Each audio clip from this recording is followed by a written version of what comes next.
নমস্কার, আমি সাধনা আবার একটা নতুন ব্লগে আপনাদের স্বাগত জানাই। তো সকালবেলা চায়ের আড্ডা নিয়ে বসে গেছি, তাই একটু আপনাদের সামনে শেয়ার করছি। সকাল সকাল কার কার চা হয়েছে খাওয়া আর কার কার হয়নি একটু বলবে আমাকে। আর মিটি তো আজকে সকাল 8টায় টিউশন চলে গেছে। ও কাল থেকে না একটু আরাম পায়নি। কালকে 4টায় টিউশন গেল, টিউশন থেকে এসে গানে গেছে, গান থেকে এসে আবার পড়তে বসে গিয়েছিল। ওই একটুও সময় পায়নি। আবার ভোরবেলা ঘুম থেকে উঠে পড়া করে টিউশন গেল, কারণ গান না থাকলেও সন্ধ্যাবেলা পড়াটা হয়ে যেত, আর গান ছিল তো ওই জন্য পড়াটা হয়নি। ওই জন্য ঘুম থেকে উঠেই আগে পড়তে বসেছে মুখ ধুয়ে, তারপরে 8টায় গেল টিউশন। কারণ টিউশন গেলে তো পড়া করে যেতেই হবে। আর ওই যে বললাম, মাথায় চাপ থাকলে মানুষ অটোমেটিকই কাজটা করে ফেলে। এটা যদি প্রত্যেকটা দিন করতো আমার কি যে ভালো লাগতো। তো যাই হোক, ও গেল টিউশনে, আর আমি এই যে স্নান করে এসে চা নিয়ে বসে গেছি। তো আজকে আবার সারাদিন কি করি না করি পাশে থাকুন, দেখতে থাকুন। তো চলুন। এই দেখো, আমি রান্না করতে বসেছি, আর পাশের ঘর থেকে এক ভাড়াটিয়া এইসব দিচ্ছে আমাকে। ওদের বাড়ি গিয়েছিল, বাড়ি গাছের হচ্ছে পেঁপে, সজনে, ওদের মাঠের আলু, আর সব কয়েকটা মিট মশলা, ধনে গুঁড়ো, জিরে গুঁড়ো, লঙ্কা গুঁড়ো এইসব দিচ্ছে। পেঁপেগুলো বেশ টাটকা হয়ে আছে, মাছের ঝোলে মাংসতে বেশ ভালোই লাগে দিতে। আর এই সজনাগুলো ওদের গাছের, তো এইসব দিচ্ছে। তাই আমি বলছি ওরা খাবে, ওদের খাওয়ার জন্য এনেছে, আবার দিচ্ছে কেন? তো বলছে আমাদের গাছের নাও একটু খাও। কখন দিয়ে গেছে, আমি স্নানে ঢুকে গিয়েছিলাম তখন দিয়ে গেছে। তা আমার বাবা বললো পাশের ঘর থেকে দিল। তা আমি বললাম যে দিতে হবে না, তো বলছে নাও। তো এই যে সব দিচ্ছে, মিট মশলা, ধনে গুঁড়ো, জিরে গুঁড়ো, লঙ্কা গুঁড়ো এইসব। আর সজনা ডাঁটাটা একদম কচি, গতকালকেই ওরা পেরে ভেঙে নিয়ে এসছে গাছের, তো সেই জন্য ভাবছি আজকে সজনা ডাঁটা চচ্চড়ি করে নেব। আর পেঁপেটা থাক, পরে কাজে লাগাবো। আর এই সাথে বড় বড় আলু দিল, ওদের বাগানের মাঠের নিজের হাতে লাগানো আলু। আর এখানে ছোট ছোট লঙ্কা, লঙ্কাগুলো দেখতে কি সুন্দর লাগছে, ছোট্ট ছোট্ট, একেবারে ছোট। এই লঙ্কাগুলো বাটতে এত ভালো লাগবে না। তো এই লঙ্কাগুলোও দিল, ওদের গাছের লঙ্কা। তো বেশ সুন্দর লাগছে, বোটাগুলো ছাড়িয়ে রেখে দেবো। এইগুলো লঙ্কাগুলো কি বলে গো? এই যে দেখো, ছোট্ট একটা লঙ্কা, দেখতে এত ভালো লাগছে কি বলবো। এই লঙ্কাগুলোকে কি লঙ্কা বলে একটু বলবেন তো? এর আগে হয়েছিল মটরের ঘুগনি, এখন হচ্ছে ছোলার ঘুগনি। গতকালকে ছোলা দিয়েছিলাম, এসে ছোলা হচ্ছে। ছোলার ঘুগনি বলতে কাঁচা পেঁয়াজ, কাঁচা লঙ্কা দিয়ে আর আদা বাটা, জিরে বাটা দিয়ে শুকনো টাইপের আর কি, যেমন হয়, যেমন দোকানে ছোলার ঘুগনি বিক্রি হয় ঠিক সেই রকম।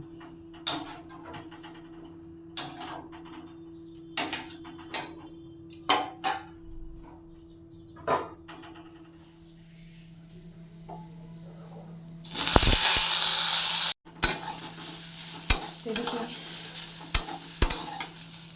সজনা ডাঁটা টুকরো করে তেলে ভেজে নিলাম, আর এখন মশলাটাও দিয়ে দেবো।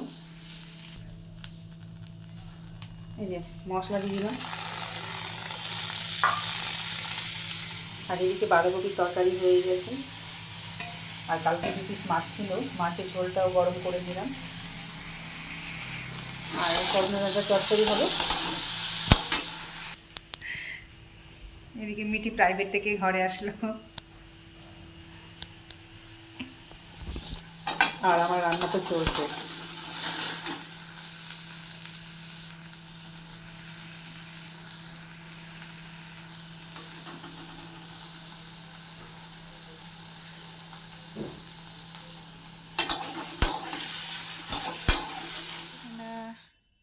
এই সন্ধ্যাবেলা, ভর সন্ধ্যেবেলা মিঠি এখন নেল পলিশ পড়ছে নিজে নিজে, আর বেশ সুন্দরভাবে আমাকেও পরিয়ে দিল। এই যে ভালো হয়েছে না? এই যে ও নেল পলিশ পড়ছে নিজে নিজে। আর নোকের বাইরে যেগুলো লেগেছে ওগুলো নিজে নিজেই মুছছে ও। প্রতিদিনের মতো সন্ধ্যাবেলা গাজর, শসা, পেঁয়াজ কুচাতে বসে গেছি। আসলে হচ্ছে এখন চা করব, তার আগে মুড়িটা মেখে নিচ্ছি। আর মুড়ি মেখে রাখলে চা করা থাকলে মুড়ি খাই আমরা সবাই। আর তার আগে চা করে নিলে চা ঠান্ডা হয়ে যাবে, আর ঠান্ডা খুব একটা ভালোও লাগে না।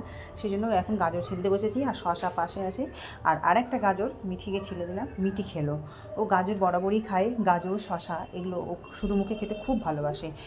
আর তারপরে তো মুড়ি মাখবো আর চা করবো। আর সৌভিক নেই যদিও, তো এখন মুড়ি মাখার এদিকে চাটা খাওয়ার পরে বসেছিলাম কিছুক্ষণ, তারপরে হঠাৎই ফোন আসলো বাবার বাড়ি থেকে যে আমার বৌদির বোনের মেয়ে, ছোট একটা বাচ্চা মেয়ে। আমি অনেক দিন হয়তো ইউটিউবে দেখেছি, ফেসবুকেও দেখেছি, ইউটিউবে একটা শর্টসও করছি বাচ্চা মেয়েটাকে নিয়ে।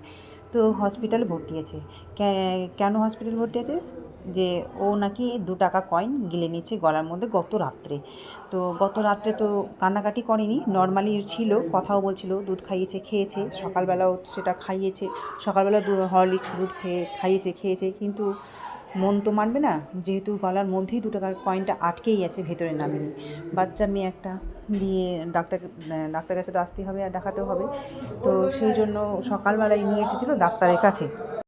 তো সকাল থেকে একরকম বেডের মধ্যেই ছিল, কারণ হচ্ছে মেয়েটাকে স্যালাইন দিয়েছে কিন্তু কিছুই করেনি, এই কারণে যে সকালবেলা খাইয়ে দিয়েছে, না খেয়ে রাখতে হতো, কিন্তু আমরা তো কেউ জানি না, খাইয়েছে, ওই জন্য সারাটা দিন পার করে দিল। আর এখন ওই যে আমরা বেরিয়ে ফোন শুনেই গেলাম হসপিটাল, কাছেই হসপিটাল আছে, তো এই হসপিটালে ভর্তি আছে। আর না শুনে শোনার পরে না গিয়ে থাকি কি করে? তো আমি আর আমার বর চলে এসেছি, আমরা দুজন চলে এসেছি হসপিটালে, কিন্তু আমরা এসে শুনছি নাকি ওটিতে ঢুকিয়েছে। তো যাই হোক, বেশ কিছুক্ষণ বসেছিলাম। আর বাইরে ছিল রিয়া, আমার ভাইজি যে বিয়ে হলো কিছুদিন আগে, রিয়ার শাশুড়ি, আমি, আমার বর, আমার দাদাও ছিল। তো কোথায় গেল? যাই হোক, আমরা সবাই এখানে আছি, আর লেবু দিয়ে লাল চা আমরা সবাই খাচ্ছি। দুধ চা বাড়ি থেকে তো টিফিন করেই গেলাম, খুব একটা খেতে ইচ্ছে করছিল না, তবুও সবাইকে একটু লেবু চা খাওয়ালাম, দিয়ে খাচ্ছি আমরা সবাই মিলে। আর ভেতরে তো ওটিতে ঢুকেই আছে বাচ্চা মেয়েটাকে নিয়ে, শুনেও খারাপ লাগছে। তো যতক্ষণ না বেরোবে আমাদের তো এইভাবেই বসে থাকতে হবে। তো তারপর তো এসে হসপিটাল থেকে আসলাম, তো ওই জন্য একটু যে ড্রেসগুলো পরে গেছিলাম সেগুলো একটু কেচে রেখে দিলাম। সকালবেলা ঝামেলাটা একটু রাত্রেই চুকে নিলাম, কারণ আর চা খেয়েছিলাম সন্ধ্যাবেলা, সে বাসনগুলো ফেলে রেখেই চলে গেছিলাম, একপালা বাসন ছিল, তো এই বাসনগুলো ধুলাম, ড্রেস কাচার পরে বাসন ধুলাম। আর এখন তো রাতের রান্নাটা বসালাম। আর ওই তো বাচ্চা মেয়েটা যতক্ষণ আমরা বাইরে ছিলাম, তো ওটিতে অপারেশন করতে হয়নি, পাইপ দিয়েই বের হয়ে গেছে। 2 টাকা কয়েন বেশ বড় সড়োই ছিল, কিন্তু বাড়িতে কোনো কান্নাকাটি করেনি, কোনো নর্মালি অবস্থায় ছিল, কিন্তু তবুও তো গলায় যখন আটকে আছে বের তো করতেই হবে, বাচ্চা মানুষ কতদিন ফিরে রাখবে, ওই জন্য গত রাত্রে ঢুকেছিল, সকালবেলায় চলে এসেছিলো। আবার আগামীকাল ছুটি দিয়ে দিবে, এখন ভালো আছে, 6 ঘন্টা কিছু খেতে মানা করেছে।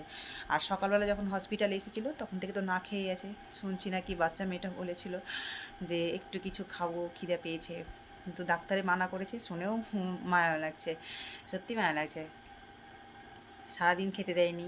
আর মেয়েটা যদি না খাইতো আর বাবা মায়েরা কেন কী করে খাবে, সবাই না খেয়েই ছিল একরকম। তো যাই হোক, এখন একটু ভালো আছে, স্যালাইন দিবে, 6 ঘন্টা খেতে মানা করেছে, মানে রাতটা পার করে নিতে হবে। তো স্যালাইন দিল আর কি, স্যালাইনেই চলবে। আর আগামীকাল তো ছুটি দিয়ে দেবে, এখন নর্মালি আছে, ভালো আছে। তো বাড়ি এলাম, আর ভিডিওটা তো শেষ করতে হবে, তো ব্লগটা এখানে শেষ করছি। আপনারা সবাই ভালো থাকবেন, সুস্থ থাকবেন। আর এই ভিডিওটা যদি ভালো লেগে থাকে তো অবশ্যই একটা লাইক, কমেন্ট, শেয়ার, একটু সাবস্ক্রাইব করবেন, পাশে থাকবেন। তো চলো, আজকের মতো টাটা।